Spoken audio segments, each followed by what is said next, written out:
if Moscow decided to hit back at London in response to things such as the Kerch Bridge or the supply of depleted uranium shells, what would be the most likely response? I mean, could they sink a warship, shoot down a military aircraft, or target something else? So, I mean, realistically, what could Russia do to prevent, or at least, do something to cause the British deep state to think twice before antagonizing them further? Well, first of all, I think we need to understand that if Russia struck England, it's striking NATO, and there would be a NATO response to this. So any idea, any notion that Russia could possibly think that it could, retaliate against England and leave it at that is absurd. No Russian believes that. And so no Russian would consider it. Russia is in the business of escalation management, not in escalation. Escalation is what Ukraine wants. Escalation is what England wants. They are desperate to find a path forward that prevents what appears to be the inevitable Russian strategic victory.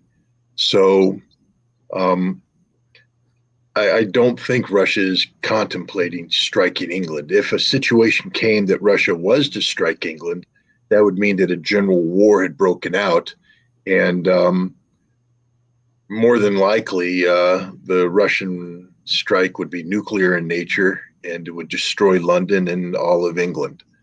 So anybody in England who's thinking it would be a good idea to provoke Russia, understand it means you all die. Now, Russia will die too, but Vladimir Putin has made it clear that he'll view the Russian deaths as being martyrs, and the British will just be scum-sucking pigs who promoted a war.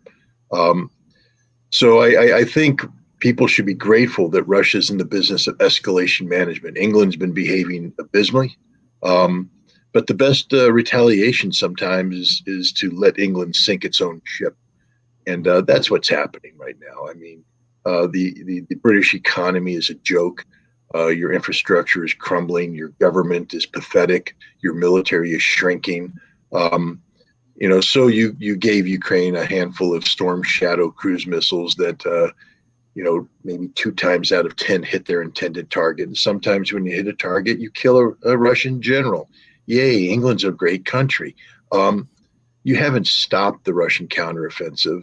You haven't broken the will of the Russian people. You haven't done any damage to the Russian military industry. All you've done is proven that you are a nation of irresponsible warmongers whose business is death.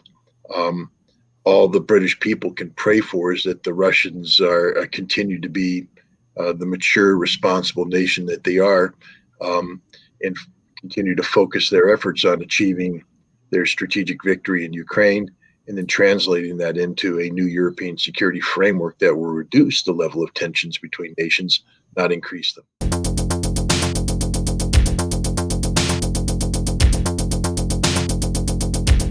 It's funny. I'll just mention this. I went to Russia, and the reason why I'm bringing this up is an acquaintance of mine just sent me a video from the St. Petersburg Economic Forum, International Economic Forum. And I mean, Russia's sanctioned, right? Remember that? We're sanctioned. It's supposed to be isolated. This place is glitzy. It's full. The whole world's there. They're all signing contracts. They're signing billions of dollars of contracts, hundreds of billions of dollars of contracts. That's business with Russia. And, this is supposed to be a nation under sanctions. So you would imagine if you went to the Economic Forum in St. Petersburg that, it would be cold. There'd be people huddled, drinking tea, maybe, selling pennies here and there. Man, this thing's bustling, light shows, neon, people smartly dressed. The United Arab Emirates is the country of choice. They're in there dancing and singing. Contracts are being signed. And he finished. He said, just one more time, thank Joe Biden for us. Thank Joe Biden for putting these sanctions on, because it's the best gift America's ever given to Russia. the gift of liberating Russia from its addiction to the rules-based international order and the false promise of Western investment and all that. The West doesn't invest. The West sucks. That's what people have to understand. When we come in, it's not about, hey, here's money, we're investing in you, so good things can happen to you. That's not how it works when we come in. It is, hey, here's money so we can control everything and suck the living life out of you. That's what we do, and that's what we did to Russia for many decades. We sucked the life out of Russia. We sucked $1 trillion worth of economic of resources from Russia, invested it elsewhere, in America, in London, places like that. Russia's done. Russia's investing back into Russia. The Russia I saw was a nation that was being reborn, rebuilt. It's the strongest ever economy Russia has ever had. Again, I'll say that again for people who somehow think that the 11th round of sanctions is somehow going to have an impact. Every time you sanction Russia, you make it stronger because you free Russia from the addiction, the false promise of Western economic strength. The West has no economic strength. We're the leeches of the world. All we do go around, we're remoras. We latch on to something more powerful and suck the life out of it. Russia's done with that. Russia's thriving, and people need to understand that. That reminds me of Neo in the Matrix when he's fighting against Agent Smith. So Neo's Russia and Agent Smith is the United States and the collective West. And no matter what he does to him, he just cannot seem to hit him, and it just makes him stronger in the end. So yeah, that's exactly what's happening. Russia is becoming stronger and stronger and stronger and stronger economically. Yeah. Yeah. So thank you, Joe Biden. Yeah, I was going to say Biden has done a favor. He's actually been a great president for the rest of the world. That is, everyone outside of America. I mean, it's just the complete opposite of what they're trying to do. They're trying to strangle the world into submission, but it's actually freeing the world by the sounds of it. They're actually freeing themselves. There's this domino effect of countries leaving the old order and joining BRICS and this new global sort of. People always used to say that that the U.S. is secure because nobody could afford to walk away from the dollar. That was what was always said. Nobody could afford to. China would never dump the dollar because China would lose too much money. And I kept going, yeah, but that works now. But China's in the process of building this economic engine around the world that doesn't need America. And when that economic engine gets up and running, that's like, when if you're doing heart surgery, I'm horrible with analogies, and I'm making this one up as I go, so it may not succeed, but I'm going to try anyways. But let's say I'm a guy with an artificial heart, and you have a bad ticker, and I cut you open and put the artificial heart in there, and you're kept alive by it, and I go, you can't walk away from me because you're dependent on the artificial heart I've put in there. But meanwhile, a donor comes in with a heart and they're ready to transplant. They don't need me anymore. That's what China did. They built their own heart. And now they're ready to go, turn off the machine. We don't need America anymore. They're going to dump the dollar. They're going to dump everything. Our economy is dependent upon the ability to have China and other nations buy our debt. They're done buying our debt because it makes no sense. So the world's just done with this false promise of Western economic wealth. The American economic model was always a model that was dependent upon exploitation of the world. And remember, we're supposed to be the democracy. The world's done with being exploited.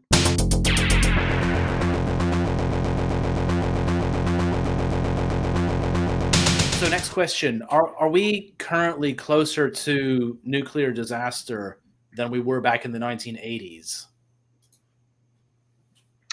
Well, the answer is yes, because back in the 1980s, while it was a very dangerous time, the United States and the Soviet Union were actively involved in negotiations designed to create arms control agreements that would reduce the potential of nuclear conflict. Today, we're not even talking to the Russians. All we're doing is creating a situation where Russia and the United States are increasingly at military odds against one another. Both sides are developing nuclear capacity, and both sides are re-examining their doctrine.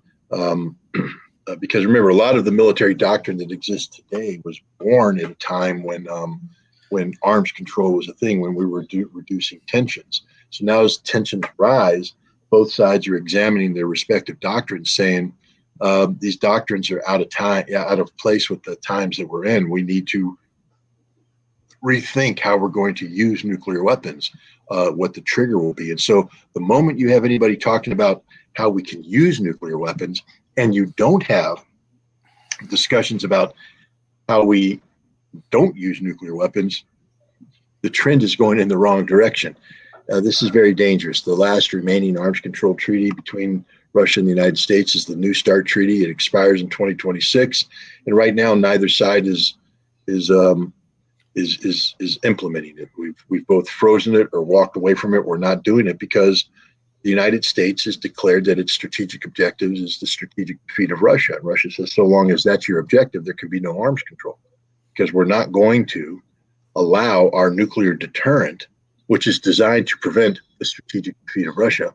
We're not going to allow our nuclear deterrent to be managed and controlled by the United States. If you ever decide that you want to live in a world where Russia gets to live and has guarantees to live, then we can talk about arms control. We can talk about arms reduction, perhaps. But as long as your stated objective is the strategic defeat of Russia, there's nothing to talk about. And that's where we live today. It's a very dangerous situation. Would you say that there's lack of dialogue compared to previous escalations, early 60s, Cuban Missile Crisis, 80s? At least there was dialogue, but now there's no dialogue. Is that pretty much where we are? Right. And it's not just that there's no dialogue. The quality of the people that could have a dialogue is vastly different.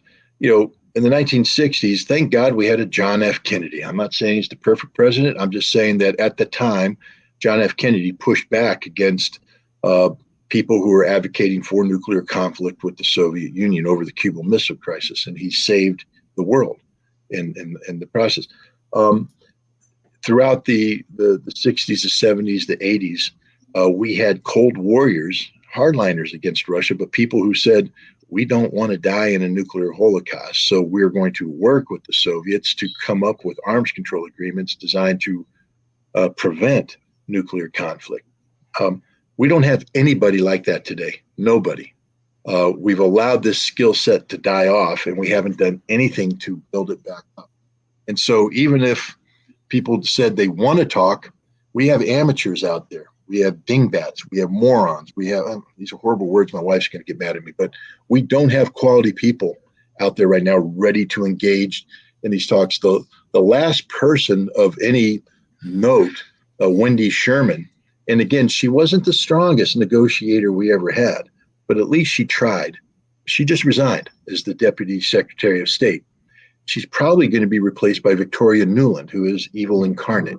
She's the one who gave us Maidan. She's the one who gave us the Ukraine war. She's a neocon, war-mongering, blood-sucking, whatever bad word, succubus you want to put out there. She's evil. And she's now going to be the number 2 person at the State Department. This tells you everything you have to know about the quality of the people in American government today. That as somebody like a Victoria Nuland can rise through the system and become second most powerful person in the State Department, tells you that the people we are allowing to represent us are of the lowest quality possible, base quality. These are bad people. And where are the good people? Where are the experts? Because remember, to get where we are with Victoria Nuland means that the system has been producing really bad people all along. And when we've talked in the past about the deep state, about the blob. What is it? It's recycled people from government. It's basically people in government that get recycled into the blob. They continue to support government in an unelected fashion, and they work their way back into government. And it's this little, self-generating model. And unless you infuse it with new people, new blood, new thinking, what happens is the worst, because it's not a meritocracy. It's about, are you conforming to what the blob wants? All the good people get thrown out and only the bad people remain. And so if Victoria Nuland is at the pinnacle of this, everybody underneath her are bad people. Go to, for instance, an arms control. Let's go to the Arms Control Association. It's supposed to be this organization that promotes arms control. They don't promote arms control. That's the last thing they promote. They promote using arms control to ensure American strategic dominance. That's not arms control, okay? That's something totally different.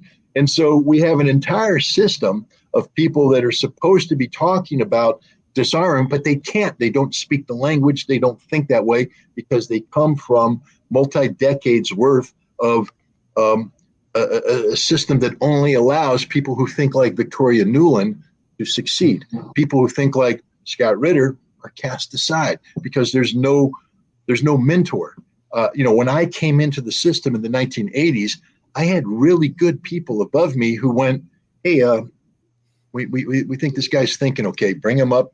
Let's groom him for this, and then let's give him this position. Let's do that. Let's look at it, putting him here." And they let me get to where I needed to be to do what I did. That's because people thought that my thinking was solid, was sound. They liked the ideas. Somebody like me today wouldn't have a chance. You would get off, first base. You wouldn't get on first. You wouldn't get in the batter's box. You wouldn't be allowed on the team. You wouldn't be allowed to dress up. You wouldn't be given an invitation. You would be out in the wilderness. And that's where all free thinking, responsible thinking people are today, in the wilderness.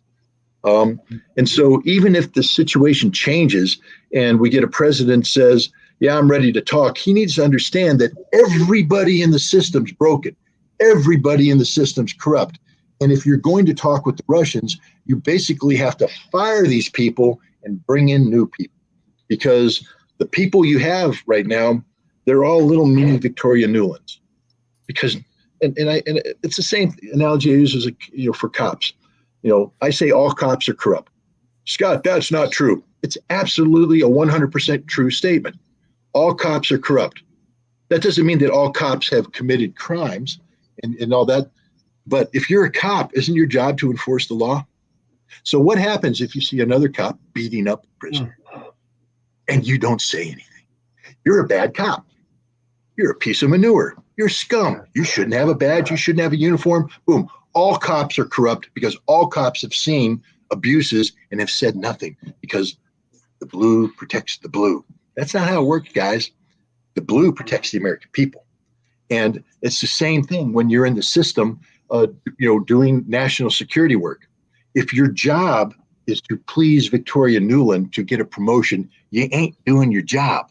Your job should be do that which is in the best interest of the United States, to be fearless in your ability to put things in front of your bosses, regardless of the consequences, because your job is to put good analysis, the truth in front of your bosses, and then let them make decisions. And if you challenge them with real evidence, they'll make the right decision. At least they won't make the wrong decision. But if all I'm doing is saying, what does Victoria Nuland want to hear? How do I make Vicky happy today? I mean, what can I do to make Victoria Nuland's day? Hey, you want to take over Ukraine? We can do that. Now I get promoted to the next level. I'm the worst person in the world. I should never have gotten promoted because I don't care about America. I don't care about American interests. I only care about appeasing a warmonger named Victoria Nuland. And that's the way it works. Everybody below her, there's somebody below her. She got to that position or he got to that position because they appeased Victoria Nuland. And the people below them got to the position because they appeased that person. And this incompetence, this corruption of thought goes all the way down to the bottom. If we don't allow the people that come in to challenge authority, then all they do is conform. And right now, we don't allow anybody to challenge authority. Everybody that goes into the system, you go into Georgetown, you go into Yale, you go into Stanford. There's no free thinkers there. They may be free thinkers when they come in, but the process of getting your education pounds you into submission because your professors aren't there to listen to you challenge what because the way it works, for instance, Georgetown, all the former diplomats come and work at Georgetown. So let's imagine that Madeleine Albright, well, we don't have to imagine, she's dead now, but she went to work at Georgetown and she was a big deal. So you really think that Scott Ritter, undergraduate, comes in, and I'm going to write a paper that says Madeleine Albright was the worst Secretary of State in American history, and this is why. How much chance of success do you think I have in that system? And the answer is 0, because the system is all about sustaining Madeleine Albright and sustaining everybody else they bring in there. We're broke as a nation, ladies and gentlemen. We don't produce the best and brightest anymore. We produced warmongering conformists, and that's it.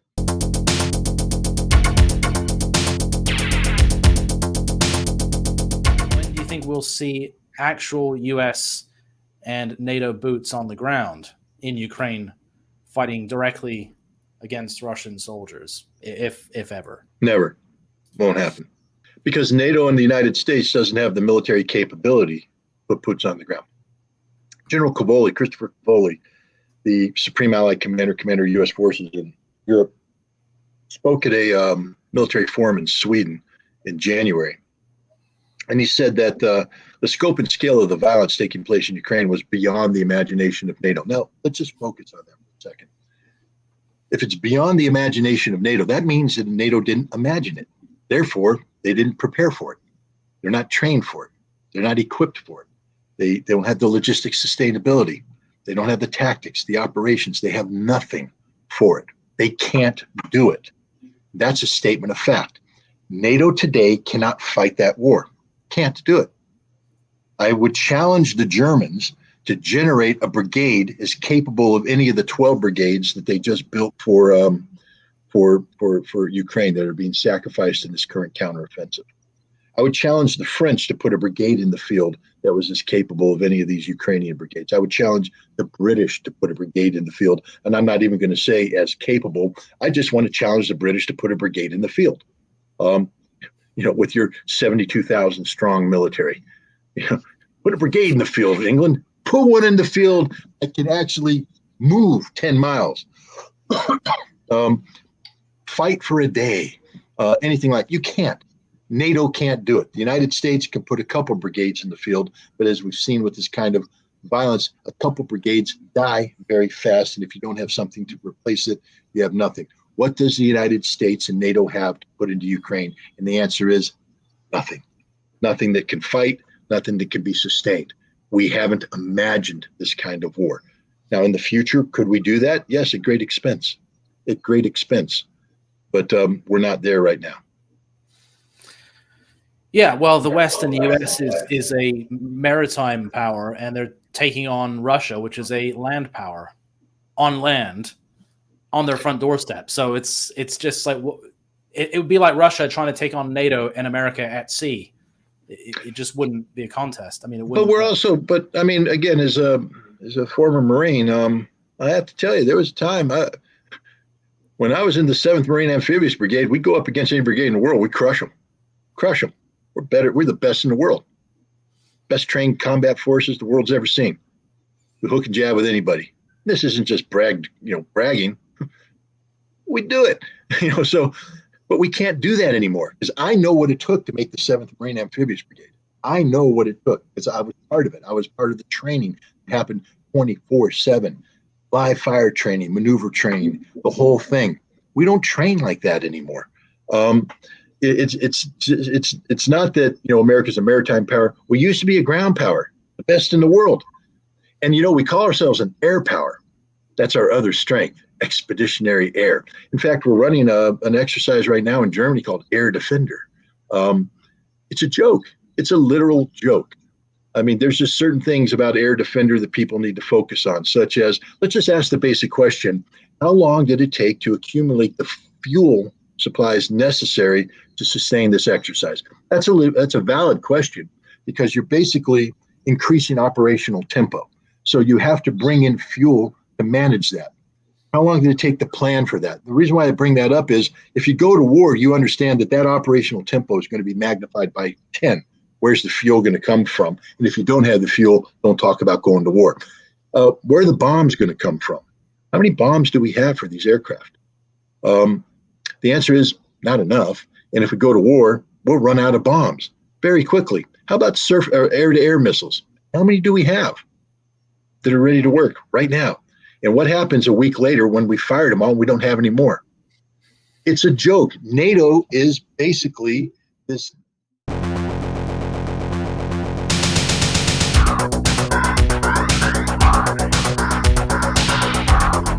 NATO's a bodybuilder that 30 years ago was taking steroids and lifting and looked pretty good.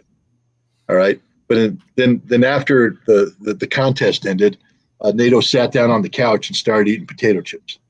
And for 30 years, they ate potato chips. They didn't go to the gym. And then they just got old and their muscles atrophied and they got fat. And so what NATO's doing now is they got on the internet and they found one of those shirts that has the superimposed bodybuilder body.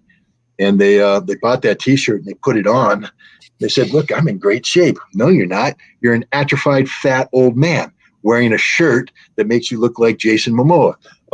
That's it. That's all you are. You're fake. And that's NATO today. It's fake, 100% fake. Air defender's fake. We have no real air power. We can't sustain it. We have no ground power. We've got nothing. We spend a lot of money for nothing.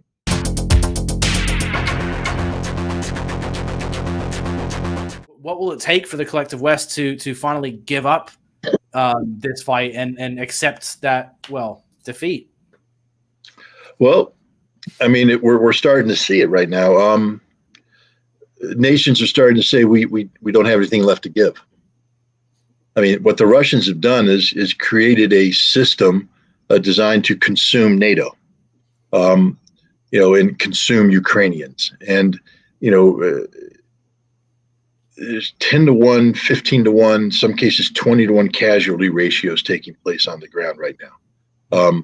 All this garbage that comes out of Forbes and the Wall Street Journal and Newsweek and stuff about the Russians taking horrific casualties. And, well, I'm not saying the Russians aren't taking casualties. I mean, for instance, if the Russian casualty figures of the first week of, Vladimir Putin said something interesting. We spoke to war correspondents. He said that the casualty ratio is 10-to-1. So that means that if Ukraine has suffered 7,500 casualties at the front, and then everybody says you have to add on to that at least another 50% for the casualties that are getting hit in the assembly areas. So that brings you up over 10,000 casualties. That means Russia suffered over 1,000 casualties. And that's a lot. It's not trivial. It's a lot. So the notion that Russia's having a bloodless victory is absurd. The Ukrainians are pouring in artillery. They're pouring in everything they got. And they've been trained. They've been prepared. It's not like they're amateurs. So, they're out there killing Russians. Every once in a while, the Ukrainians will get a tactical advantage and surround a Russian platoon or a Russian company. And that's lights out, man. Videos don't look good. Dead Russians. Because that's what happens when you lose a battle. You die. And the Ukrainians have achieved tactical successes and all that. But what happens to those tactical successes is they become operational defeats because you overrun that platoon position, you move in, you get bogged down in a minefield, artillery comes in and kills you all. So yes, the Russians lost a platoon, but you lost a battalion. And the Russians will exchange that. They do that exchange every day of the week. The Russians have the forces structure to sustain this fight for a long time. They've built a defense that's unbreakable. The guy who wrote the defense, who designed the modern Russian defense doctrine, Colonel General Alexander Romanchuk, he taught at the Combined Arms Academy in Moscow. But the defense is designed by Colonel General Alexander Romanchuk. He's was the instructor. They pulled him out of the school and they put him in command of that zone. So the guy who conceived the doctrine, who designed the defenses, who is put in command of the defenses, and he's the one training the troops to fight in there. The Russian defense is working perfectly, seamlessly. The whole idea of the Russian defense is you start with a layer called flexible defense. It's in this soft zone. And flexible defense is designed to absorb the attack. And what you do with flexible defense is you hold in some areas and you withdraw in others, and you suck the enemy in on on where you want them to come. And then you start hitting them, disrupting their advance, before they get to that first line. The first line, the enemy commits everything, and the first line is actually designed to crack. The first line will then crack. You'll fall back to the second line. As you come through the first line, you hit barriers again, and now you're destroyed. And when you hit the second line, then the third line generates the counterattacking force and drives you back. The Ukrainians haven't even reached the first line yet. Understand that. Yeah. All the great advances that the Ukrainians have are in the soft zone, flexible defense. They've taken villages that the Russians have let them take, designed to take, and now they're paying a price. Ukraine hasn't hit the first line of defense yet. And the first line of defense is designed to be hit and broken. And they haven't even been able to do that. Now, imagine the screams of victory that'll happen if Ukraine hit the first line of defense and they broke through. Everybody going, oh my God, the Ukrainians are winning. They don't understand that that's what the Russians want you to do, you idiots. Break through the first line of defense. Come on, baby. Come down to the second line of defense. And now we're going to eviscerate you. And if you hit the second line of defense, you ain't going any further because the counterattacking force is going to sweep in and take you. Russia hasn't even flexed its muscles yet. They're still sitting there. The Ukrainians are doing everything they can, and the Russians are like, yeah, okay, nice try. Because this isn't a real fight. It's not going to be a real fight. The Russians are taking casualties. This is not what the West is portraying it to be. This is not a successful Ukrainian counteroffensive. They haven't threatened the Russians at all. They haven't done anything other than slaughter Ukrainian soldiers. And the equipment that's being lost on a daily basis, if you calculate it, there's around 60 to 70 million dollars worth of NATO equipment or NATO provided equipment being destroyed by the Russians every day. And when you add on to that the cost of training these and preparing the manpower for this fight, basically Ukraine is chewing through $100+ million a day just on the ground. Now we throw in their air defense. Ukraine's probably chewing up around 150, $170 million a day. So everybody's sitting there going, oh man, NATO provided them with tens of billions. Now I'm just a Marine, simple mathematician here. But let's just say it's $170 billion a day. 10 days, 1.7 billion, a trillion? No. Wait a minute, bad math. $170 million, 10 days, $1.7 billion,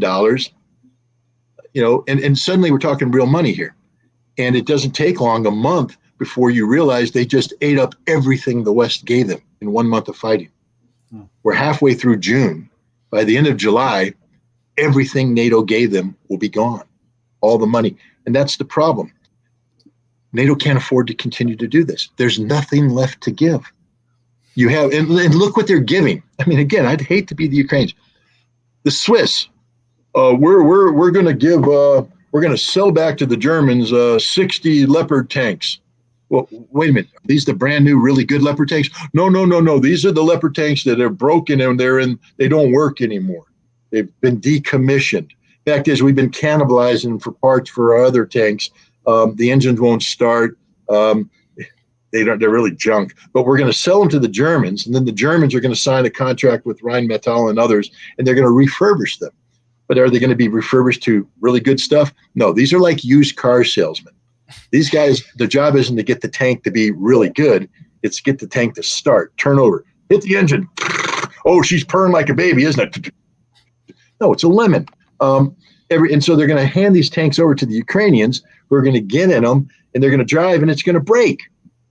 And they're going to be like, well, wait a minute. I just broke down in the middle of a combat zone. Bam, you're dead. And we don't care. And that's the ugly aspect of this. All these people sitting there saying, we care about the Ukrainians. We want to help the Ukrainians. You understand that all we've done is condemn hundreds of thousands of Ukrainian men to death? That's all this war has done, is condemn them to death. The Ukrainians can't win. They're not going to win. They're just going to die. And everybody who says we want to give them more, what you're really saying is, I want more Ukrainians to die. And that's a sick way of thinking. But the good news for Ukraine is there's just not anything left to give them. F-16, Scott, F-16s will be a game changer. Really? I thought the Leopard was a game changer. I thought the Bradley was a game changer. I thought the M777 was a game changer. And we just go on and on and on about all the stuff we gave Ukraine, and none of it works the way it was intended to do.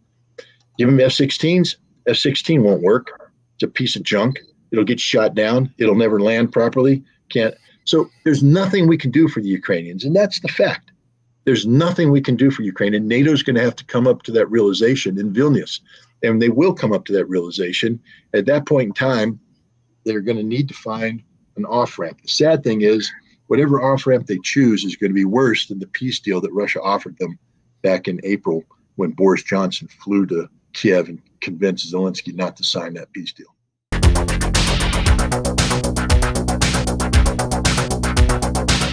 Will China try to set up a military base in Cuba as the US has done all throughout Asia? And do you think the US is stretched thin with overseas troop deployment to be able to defend itself from a foreign attack on American soil? Well, first of all, I've read reports about the Chinese intelligence base in Cuba. It makes sense for China to set it up, but I don't know anything about it, so I really can't have a informed discussion about it. If I were the Chinese, I'd set up an intelligence base in Cuba because you want to collect intelligence. The United States is spread thin around the world. It's very expensive to maintain this global presence. But anybody who thinks that they're going to, land in America and have any success, you won't. No, America is fully capable of defending itself, and thank goodness. I'm glad we're able to defend ourselves like that. But my problem isn't building an American military capable of defending America. My problem is sustaining American military designed to project power irresponsibly around the world to promote chaos and anarchy through conflicts that kill people without any justification.